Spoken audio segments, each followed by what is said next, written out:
Hola, bienvenidos a Cresa Wellness, la verdadera guía de medicina preventiva.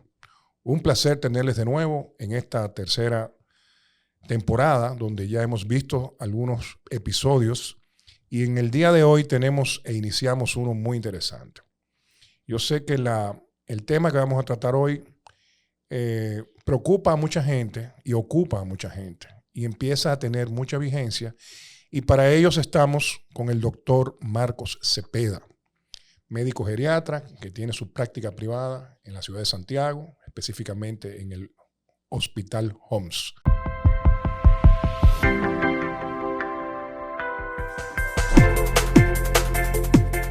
Marco, buenas tardes, ¿cómo estás? Buenas tardes, un placer. Estoy muy bien, gracias a Dios. Gracias por la invitación. Para nosotros es el placer. Marcos, ¿de dónde eres? ¿Dónde naciste? ¿Dónde estudiaste? ¿Dónde te formaste como médico? Y finalmente, ¿dónde te especializaste como geriatra? Bien, yo soy de un municipio de Dajabón, se llama Partido, Dajabón. Claro.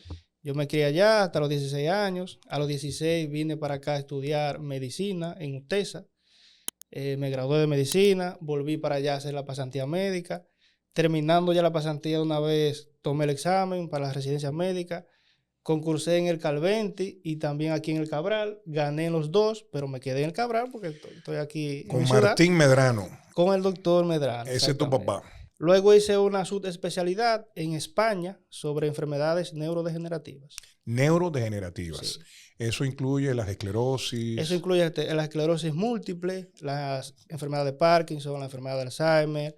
Pero yo me enfoco más en las enfermedades neurodegenerativas que llevan al paciente a deterioro cognitivo y o demencia. Traduciendo el deterioro cognitivo, para que nuestro público ya no lo sepa, es la pérdida de la memoria, que puede ser muy confusa muchas veces porque puede ser de manera fisiológica, sí, puede ser por un tema ya de edad cerebral y oxigenación cerebral, puede ser un tema del Alzheimer, que es un poquito más difícil. Sí. Que no todo es Alzheimer, no todas las demencias son por Alzheimer. Justamente es un tema que hoy en día, con la herramienta de la resonancia magnética, pues, y la funcional sobre todo, podemos tener un acercamiento más preciso junto con muchísimas pruebas, porque en Alzheimer no solamente es la resonancia, es medición de proteínas en líquido cefalorraquídeo, se hacen potenciales evocados. Hay una serie de pruebas que nos ayudan también, la clínica, la edad, que nos ayudan a llegar ahí. Pero mira Marcos, el tema realmente no es hablar ya del envejeciente cuando llegó. Yo quisiera que empezáramos este episodio. ¿Cómo comienza o cómo empieza el ser humano a envejecer? ¿Cuándo empieza? Nosotros empezamos a envejecer desde que nacemos. A medida que vamos creciendo, realmente vamos envejeciendo. Okay. Lo que pasa es que llega una etapa de la vida, 30, 40 años, que se nota más ese declive en nuestro cuerpo en general. Nosotros envejecemos todo nuestro organismo, incluyendo la vista, el olfato, el gusto, la parte musculoesquelética, nuestro cerebro, el sistema respiratorio, todo tiene sus cambios fisiológicos del envejecimiento normal. Tú sabes que últimamente, me refiero en los últimos 15 años, por decirte algo, han proliferado lo que llaman la clínica anti-aging o anti-envejecimiento. Y yo he visitado algunas como una curiosidad de saber lo que hacen. Y específicamente hay una franquicia española, se llama Neolife, donde tuve una entrevista con sus ejecutivos, y el director médico me decía: nuestro público con el que empezamos a trabajar nuestras redes sociales empieza a los 35 años. Y yo me quedo viéndolo así, le digo, ¿cómo? Pues yo pasé por ahí hace rato, entonces yo me tuve que haber empezado. Bueno, lo que pasa es que la producción hormonal, la pérdida de músculo, la fisiología, los aminoácidos, empiezan a perder un poco de la capacidad productiva que tienes antes de esa edad. Claro. Y por ende, si tú empiezas a atender ese pequeño déficit que empieza a los 35 años, pues la longevidad puede prolongarse más. Sí. Eso es correcto. Es así. Incluso muchas de las enfermedades que vemos en la vejez empiezan muchas décadas antes en cuanto a nivel fisiopatológico y se manifiestan ya en la vejez. Pero el inicio fisiopatológico es décadas antes. Entonces, si como tú decías, empezamos a envejecer desde el nacimiento, ¿qué consejo le podríamos dar a una persona que está en la cuarta década, que es de 30 a 39 años, que empieza con ese declive? ¿Cómo debería ser ese ejercicio a los jóvenes que nos están viendo? Sí, sí. Mire, lo ideal es pensar, concientizarnos de que vamos a envejecer. Ahora nos sentimos jóvenes, nos sentimos bien, estamos en salud, pero todo lo que hagamos ahora, todos los hábitos que llevemos ahora, van a tener repercusiones más adelante. Entonces, consejo básico, trate de controlar el estrés crónico, duerma bien, no abuse del alcohol, evite el tabaquismo, haga actividad física constante, que hacer actividad física no requiere necesariamente ir a un gimnasio. Es lo que se recomienda, ir al gimnasio, nutrirse bien, suplementarse bien. Muchas veces nos sentimos bien, no vamos al médico, no nos hacemos análisis, pero posiblemente tenemos la vitamina D un poco deficiente, posiblemente tenemos problemas del tiroides y no lo sabemos. Entonces también iniciar una rutina de un chequeo y un seguimiento médico. O sea que es importante que una persona no tiene que llegar a los 50, 60 años para empezar un chequeo médico. No. Podemos empezar nuestra hoja a los 35 años con un internista, con un cardiólogo, sí, o con un médico que pueda dirigir esa guía. Claro que sí, para que nos oriente y también tomar en cuenta los antecedentes familiares. Si tenemos antecedentes familiares de algunas enfermedades, exactamente, tenemos que ir antes, no tenemos que esperar 30, 35 años. Bueno, por eso es que hoy en día el estudio integral del ser humano para la medicina predictiva, porque es que tenemos dos tipos de medicina, y eso es un tema que hemos hecho mucho hincapié aquí. Tenemos la medicina preventiva, que vamos a prevenir los eventos, pero hay una predictiva, que es la que me puede, junto con la inteligencia artificial, tomar muchas pruebas, tomar la parte genética, la historia clínica y una serie de marcadores, biomarcadores, como se llaman hoy en día, organizarlas de tal manera que hay todo un reporte de lo que tú pudieras padecer, no lo que estás evitando que vas a padecer, lo que tú pudieras padecer según todo este árbol genético y toda esta información que estamos sirviendo. Eso es así. Entonces, ¿cómo tenemos en el mundo? Vamos a dividir el mundo en países desarrollados y en países en desarrollo como la República Dominicana. Sabemos que la expectativa de vida es diferente en esos dos ambientes. Digamos, ¿cuál es la expectativa de vida en el país desarrollado? En el país desarrollado se supone que por la mejor disponibilidad de servicios de salud, mejor economía, se supone que tiene mayor expectativa de vida que un país en vía de desarrollo. Pero también esa comodidad que tienen los países desarrollados es un factor de riesgo para que esas personas padezcan enfermedades crónicas no transmisibles, como vemos que hay una pandemia de pacientes obesos, de pacientes hipertensos, de pacientes con diabetes. Síndrome metabólico. Exactamente. Entonces, la expectativa de vida europea, ¿en cuánto se está midiendo? Más o menos, ¿cuándo anda? Según estuve revisando, europea entre 85 89 años, dependiendo de hombre o mujer. Esa es la expectativa de vida. De expectativa de vida. ¿Y aquí en la República Dominicana? Aquí en la República Dominicana tenemos un promedio de 74. 74. 72 para los hombres, 78 para las mujeres, aproximadamente. Ese es entonces, el hábito de, tú decías, tienen mejores recursos médicos. Sí. Por ende, diagnostican con mayor precisión, pueden prevenir, tienen guías de medicina preventiva. Claro. Hay todo un plan para poder llevar a ese ser humano a los 88 años de edad, como tú decías, debe ser Estados Unidos más o menos igual. Sí. Entonces, ese deslizamiento perdón, que está teniendo la expectativa de vida cada 5 o 10 años, ¿hacia dónde nos proyecta en los próximos 20 años, por decir algo? Mire, cada año que pasa vemos que hay más personas envejecientes que personas jóvenes. Cada vez nacen menos niños y cada vez se mueren más personas, pero de mayor edad. O sea que gracias a los antibióticos, a las vacunas, que hay mucha gente que no cree en la vacuna, señores, la vacuna ha evitado y ha controlado pandemias de muchas enfermedades. Y es lo que nos ha llevado a nosotros, junto con los antibióticos, junto con los estudios que hemos tenido en cuanto a evidencia de medicamentos, de cómo tratar ciertas enfermedades, de cómo tratar el infarto agudo de miocardio, de cómo tratar los eventos cerebrovasculares, que tenemos mucha tecnología para salvar al paciente y darle mejor calidad de vida. Todo eso nos ha llevado a nosotros a que cada vez vivamos más. Ojo, mucha gente cree que antes se vivía más.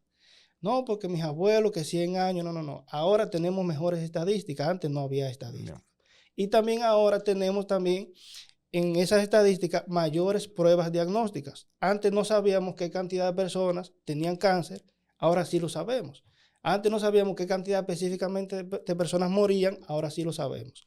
Entonces, realmente la expectativa de vida cada año se prolonga más. Tenemos más pacientes envejecientes. Y por eso siempre hago el hincapié de que la geriatría es una carrera que va en crecimiento y cada vez se va a necesitar más, porque necesitamos personal de salud entrenado en el abordaje de esas personas mayores que cada vez el número va creciendo. ¿Cómo se considera o a qué edad se considera el paciente que debería ver un geriatra? Si es un paciente, independientemente de las comorbilidades que tenga a partir de los 60 a 65 años, esa es la media. Pero hay pacientes de menor edad que ya tienen criterios para que los vea un geriatra. ¿Cuáles son esos criterios? Un paciente que tuvo un accidente, tuvo una lesión medular, está encamado, debe de verlo un geriatra, independientemente si tiene 20 años, 30 años. Eso no importa. No importa. No importa. Si tiene ese tipo de encamamiento ya prolongado y... Porque una función del geriatra es asistir a la familia, acompañar a la familia, no específicamente en un internamiento de la clínica, sino ya en el en la post. Nosotros, aparte de tratar las enfermedades que padece el paciente, también acompañamos y educamos a la familia cómo abordar a ese paciente que tiene una enfermedad crónica que posiblemente no se vaya a recuperar de la misma y cada vez van a aparecer más complicaciones. Entonces, esta gente de 60 años que te debe visitar, ¿por qué te visitaría? Mire, que era lo que estábamos hablando hace un momentito sobre cómo aprender a envejecer y cómo mantener ese envejecimiento activo y cómo llegar a cada vez más edad, pero de un envejecimiento exitoso. Exactamente. Si usted es un paciente robusto, tiene 60 años, ¿qué es un paciente robusto? Un paciente que tiene sus enfermedades crónicas controladas, todavía es activo física y mentalmente, se siente bien, pero debería de ir a un geriatra para entonces educar a ese paciente de qué hacer, qué no hacer para mantener esa robustez, para mantener un envejecimiento exitoso, para mantenerse funcional. No hay que esperar a que el paciente caiga en una enfermedad aguda necesariamente para visitarlo. O sea, para un amigo que no esté viendo, que tiene 60 años, yo no, pero mi cardiólogo me tiene nuevecito a mí. Yo voy una vez al año, mi presión está nítida, mi colesterol está nítido, yo voy al gimnasio todos los días, yo estoy perfecto. ¿Para qué voy a ir donde el doctor Cepeda? ¿Por qué debería ir? Mire qué pasa. Hay muchas situaciones o condiciones o aspectos que tiene un adulto mayor que otros médicos no ven. Por ejemplo, en cuanto a la polifarmacia, llega un momento en que el paciente no necesita ciertos medicamentos porque el beneficio es mucho menor que el riesgo lo supera. Otra cosa es, para yo educar a un paciente tengo que evaluarlo necesariamente, tengo que conversar con él. Incluso yo como médico geriatra tengo que ver la parte social de ese paciente, no solamente enfocarme en los medicamentos y en las enfermedades que padece. Tengo que ver la parte familiar, la parte económica, cómo vive ese paciente. Todo eso yo como geriatra lo voy a evaluar y voy a condicionarlo para que no influya en un futuro en su salud. ¿Se acompaña el geriatra del nutriólogo o el geriatra es autonutriólogo? No. El geriatra lleva un seguimiento integral del paciente. ¿Qué significa integral? Que vemos todas las áreas, pero nos auxiliamos de otras especialidades. Okay. Por ejemplo, yo me auxilio de cerca con nutrición clínica y con rehabilitación física. También tengo psicólogos que hacen terapia de estimulación cognitiva, como vemos muchos pacientes con demencia, y yo me auxilio siempre de eso. Y, ¿verdad? Dependiendo de la condición del paciente, hay ocasiones que hay que referirlo a su cardiólogo o que lo reevalúe o al neumólogo o al infectólogo dependiendo las condiciones que pueden aparecer. Muy bien, ya tenemos 60, visitamos al geriatra. ¿Hay también alguna vía? Porque la parte psicológica que la acabas de mencionar es importantísima. Muy importante. Porque yo me acuerdo cuando yo cumplí 30 años, pues empezaba con los TA, a mí me dio no una depresión, pero me dio duro. Yo lo veo mucho cuando la gente llega a los 40. Ahora que mis hijos, a los amigos de mis hijos están cercanos a esa edad, hay como una pequeña depresión. Sí. Entonces, lo superas cuando pasan los primeros años de esa década, luego llegas a los 50, llegas a los 60, Y hay como una ansiedad, como que hay gente que dice, no sé si lo voy a ver, no sé si voy a llegar. ¿Hay alguna pauta, consejo de visitar a un psicólogo para discutir estas cosas del envejecimiento? Claro que sí. Psicología, porque hemos subestimado mucho la psicología, al igual que la geriatría, la hemos subestimado. Haciendo un paréntesis, muchos pacientes, al igual que el psiquiatra, tienen vergüenza de ir al geriatra porque no se sienten viejos. No hay que sentirse viejo para ir al geriatra. Claro, eso es un mensaje que tenemos que tratar Claro que sí. de establecer y que quede con este podcast, Claro. en este episodio. Que no hay que estar viejo para ir al geriatra. No, no hay que estar a los 60 hay que coger para allá, independientemente del cardiólogo o el internista te tenga nítido. Claro. Entonces, psicología es una de las especialidades muy infravalorada y que más pueden ayudar a un paciente, solamente conversando. Porque al final del día, el ser humano lo que tiene que entender que es un proceso natural. Claro, y recuerda, el ser humano es un individuo social que influye mucho las emociones que vive y que le impacta día a día. Entonces, esas emociones, el psicólogo lo que ayuda es a cómo tú guiarte. Sortearlas. Exactamente. Pero yo me refería desde el punto de vista de cómo aceptar que te estás poniendo viejo. Sí. Cómo aceptar que es un proceso natural. Habrá herramientas psicológicas sí. para aconsejarte, sí. para hablarte, para decirte que el mundo no se ha acabado. Porque mucha gente se encierra, mucha gente deja de hacer cosas porque se siente que llegó una edad, que ya no estoy para caminar, que ya no estoy para hacer ejercicio. Y dentro de esas herramientas está la readaptación. En cada etapa vivimos cosas diferentes y tenemos que plantearnos nuevas metas. Por ejemplo, puede ser que, la mayoría de pacientes cuando llega a cierta edad que los jubilan, no todos estamos preparados para jubilarnos porque no tenemos un plan post-jubilación. No tenemos qué hacer después que dejamos de trabajar. ¿Cómo es tu estadística de ese público que tú ves cuando se jubila porque lo jubiló una empresa o una pensión o se autojubila porque tiene sus bienes y ya no quiere seguir trabajando? El cambio es muy drástico. Demasiado drástico. Pacientes que cognitivamente eran normales, que funcionalmente, físicamente eran muy funcionales, valga la redundancia, caen en un deterioro progresivo rápido. O sea, tenían la mente brillante bien, y empiezan a olvidar cosas. Como si tuvieran 10, 15 años más. Exactamente. Es la falta de motivación, de por qué me voy a levantar mañana, de qué tengo que hacer. Esa falta de estímulo en nuestro cerebro desarrolla que las conexiones vayan, ¿verdad? Estimulan. Exactamente. Estimulan. O sea, las conexiones cerebrales. Esas carreteras que tiene el cerebro por donde transitan las memorias y las conexiones neuronales, tú tienes que activarla, mantenerla activa para que no mueran o no interrumpan ese mecanismo propio de esa autovía de la memoria, del conocimiento. Y eso es lo que pasa con la mayoría de jubilados. Mira, te voy a dar un dato y le voy a dar un dato a nuestra audiencia. Yo tenía un tío que era un médico cardiólogo muy famoso aquí en Santiago del país. Se llamaba Salomón Jorge. Salomón Jorge, en el año 85, escribió en los periódicos unos 6 artículos, que se titulaban ¿Puede el hombre vivir 110 años? Así se llama ese trabajo que él hizo. Y ya en ese momento, hace 40 años, él decía que el hombre podía vivir 110 años. La gente no le creía, o decía. Él empezó a hablar ahí, habla de los antioxidantes, habla del ejercicio, habla de la presión, de los consejos que usualmente se dan para poder mantener una buena salud. Pero al final, su conclusión, él decía que nunca dejes de trabajar si tú quieres llegar a los 110 años. Entonces, eso siempre me marcó mucho. Y yo no sé por qué la gente se siente tan feliz cuando empieza a pensar en los 65 años y que va a dejar de trabajar. Sí. No sé cuál es la motivación de estar sedentario todo el día en la casa, a menos que te dediques a viajar o a menos que te dediques a hacer un deporte. Pero hasta viajar cansa. También, a darle la vuelta al mundo. Entonces, porque cuando ves las guías o las experiencias de esos espacios que se han identificado en el mundo, donde la población es longeva en general, le hace Italia, Japón, que hay ciudades que están,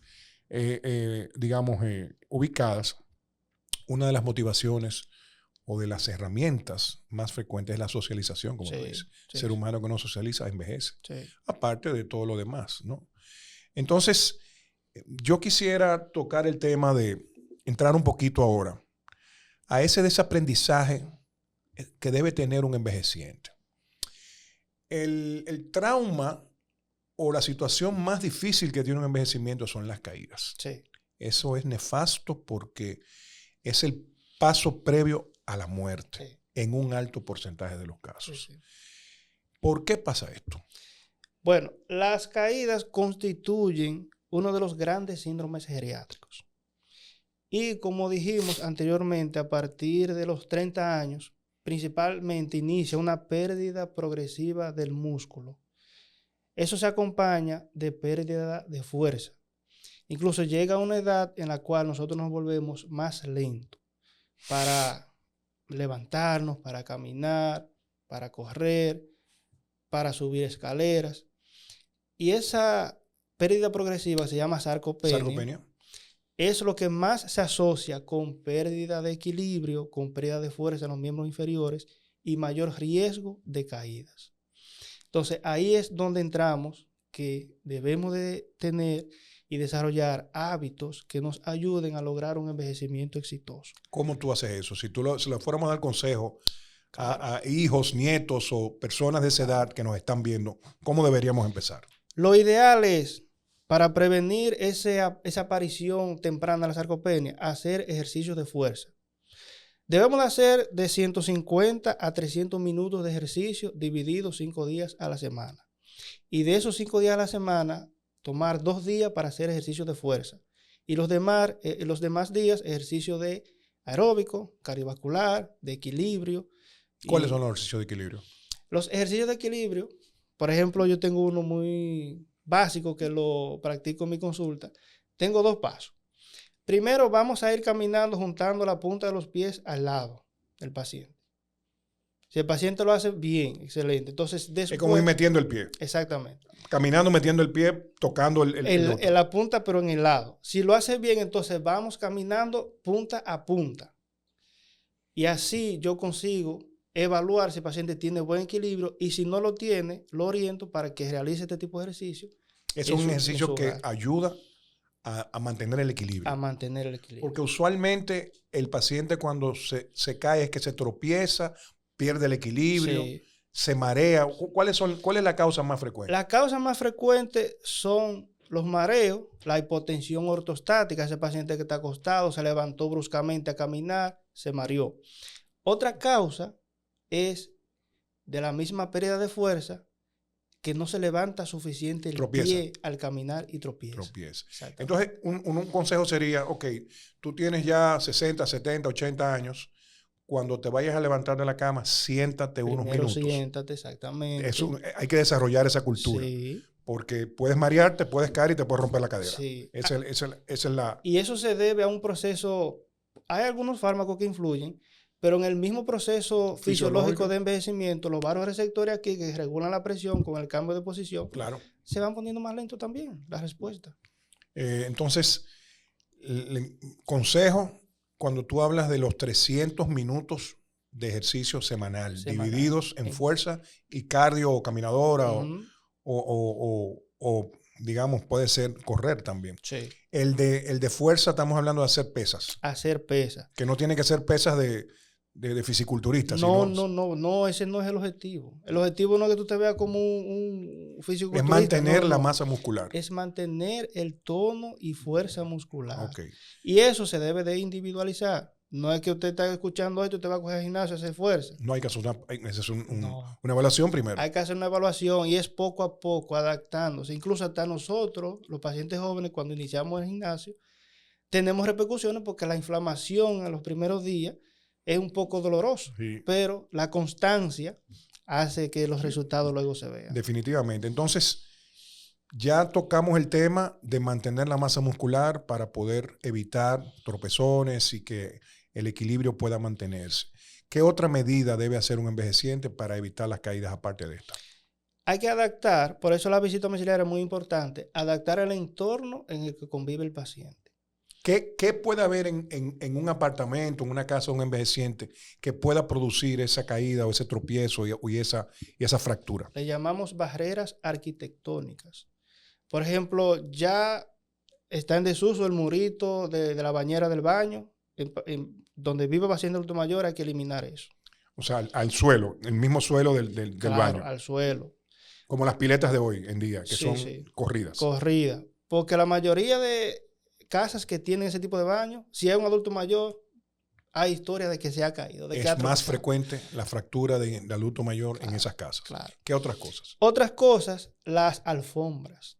Hay que eliminarlas. Hay que eliminarlas o poner alfombras antiadherentes, principalmente en el baño, para que no se resbale con el piso así suelto. Ok. Y si no es muy necesario las alfombras en la cama, eliminar las alfombras. Directo al piso. Y el calzado que utiliza ese paciente tiene que ser también cómodo y antiadherente. Vamos a definir un calzado antiadherente. ¿Qué sería Un calzado antiadherente es un calzado que tiene una suela específica que es antirresbaladiza, no es lisa, tiene varios grumitos de plástico que evitan que se deslice. O sea que hay que revisar el calzado de la abuela, el calzado del papá, de mamá en este momento y mirar si es liso porque le gustó a la marca o lo que sea, eliminarlo. Siempre lo menciono porque, por ejemplo, en la práctica pública van muchos pacientes con los Crocs, los famosos Crocs, y esos Crocs rebalan, algunos, la mayoría rebalan facilísimo. Como un patín. Exactamente. Entonces ya eso es una causa de caída prevenible. No hay ningún aditamento y eso no existe que un pamper anticaída, me estoy yendo un poco más allá de la inteligencia artificial, hay proyectos corriendo de poder tener algún mecanismo protector. ¿No has visto en algún congreso? ¿Se ha hablado de eso? Sí, pero todavía no en adultos, sino en niños. Hay una especie de almohadita que se pone aquí en el cuello y cuando el niño se cae, en el movimiento que está cayendo, se produce como una especie de colcha que lo cubre. Como una bolsa de carro. Exactamente. ¿Cómo se llama? La bolsa de aire. De aire, una bolsa de aire. Eso se ha implementado pero en niños, en adultos todavía no.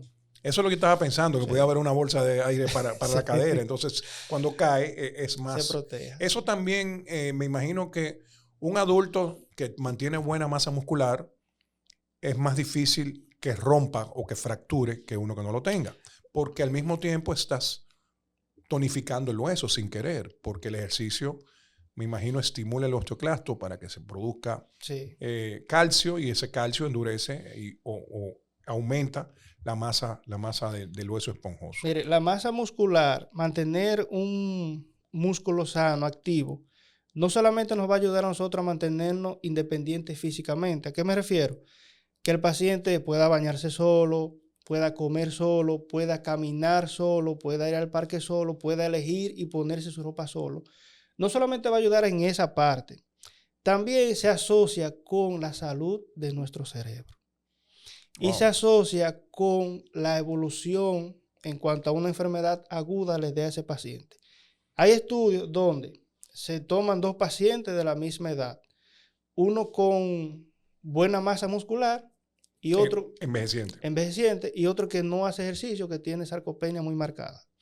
Se ha visto que si le dan neumonía, por ejemplo, a esos dos pacientes, le va mejor al que tiene buena masa muscular y tiene menos probabilidad de otras complicaciones y menos probabilidad de morir que al paciente que tiene sarcopenia y está en bajo peso. La consulta geriátrica está cubierta por la Seguridad Social. Sí. No hay ningún problema la gente que tiene su seguro médico, porque podría pensarse como el psiquiatra que no está cubierto por alguna razón, pero sí podemos mandar ese mensaje para que la gente lo tenga claro. Nosotros tomamos todos los seguros médicos en la consulta en la clínica. Si es ya una visita. Si es una visita, ya el seguro no la cubre. Ya eso tendría que ser un pago como consulta privada. Fenómeno. Entonces, volviendo al tema de la nutrición. Cuando tú recibes el paciente, tú me imagino que haces un esquema de alimentación para ese paciente. ¿Cuándo debería verlo el nutriólogo o la nutrióloga? Bueno, depende el caso. Porque, por ejemplo, a mí me llega un paciente nuevo que no conozco y es diabético, o es un paciente que conozco y yo lo diagnostico con diabetes, independientemente esté controlado o no, yo lo mando a nutrición para que nutrición me eduque a ese paciente de qué debe consumir y qué debe evitar. Y le dé su menú. Claro. O sea, eso es básico. Pero, por ejemplo, yo siempre le pregunto a mis pacientes, básico, ¿qué desayuna, qué come, qué cena regularmente? Muchos pacientes me dicen, no, doctor, yo un café con pan, eso desayuno. Y está demostrado ahí no hay proteína, que independientemente de la edad necesitamos consumir proteína, claro, principalmente la primera comida. Claro. Entonces, no necesitamos una fuente de proteína, principalmente el huevo, pescado, cualquier cosa que tenga proteína. Claro. Está un sándwich y tiene proteína, por el jamón, por el queso. Necesitamos consumir proteína, necesitamos educar a ese paciente del por qué necesita la proteína. Y así uno va concientizando tanto al paciente como a la familia. Bien, yo creo, Marco, que hemos hecho un episodio informativo, interesante, inconcluso, porque se nos quedan muchas cosas. Sí, por eso es que aquí en Cresa Wellness hacemos segundas y terceras invitaciones a los capítulos, sobre todo los episodios que marcan mucho interés de los usuarios. Yo creo que hemos cubierto esa parte de la primera vejez y parte de la segunda vejez. El mensaje, en resumen, es que empezamos a envejecer, la frase del doctor, desde que nacemos. Lo segundo, ya las clínicas anti-aging certificadas están empezando a tratar y a ver muchachos de 35 años, porque ahí empieza un poco el declive. Y tercero, pues los consejos ya que se han dado para los abuelos y personas mayores que tenemos en la casa. Yo te agradezco si tienes algún mensaje final para la audiencia del podcast. Este es el momento. Sí, mi mensaje es que debemos hacer conciencia de que si queremos vivir y lograr un envejecimiento exitoso, independientemente de la edad que usted tenga, debe de hacer hábitos ahora. Hábitos es hacer cosas saludables por largo tiempo. No es que yo voy a comer bien hoy y mañana no. No es que voy a hacer ejercicio un mes y el mes siguiente no. Es hacer las cosas que debemos de hacer y que están ahí, que siempre vivimos aconsejando, que buena alimentación, que actividad física, que aprender, que estimular nuestro cerebro para que podamos ver los efectos beneficiosos de eso a largo plazo. Bien. Bien, bueno, Marcos, de nuevo, muchas gracias por estar con nosotros en este episodio de la tercera temporada de Cresa Wellness. Y a ustedes, amigos, gracias por la sintonía, gracias por tenernos presentes. Esperamos que estos consejos hayan servido tanto para ti, para tu papá, para tu abuelo, tu abuela, y que puedas ponerlos en práctica para tener una verdadera guía de medicina preventiva. Nos vemos en el próximo capítulo o el próximo episodio de Cresa Wellness. Hasta pronto.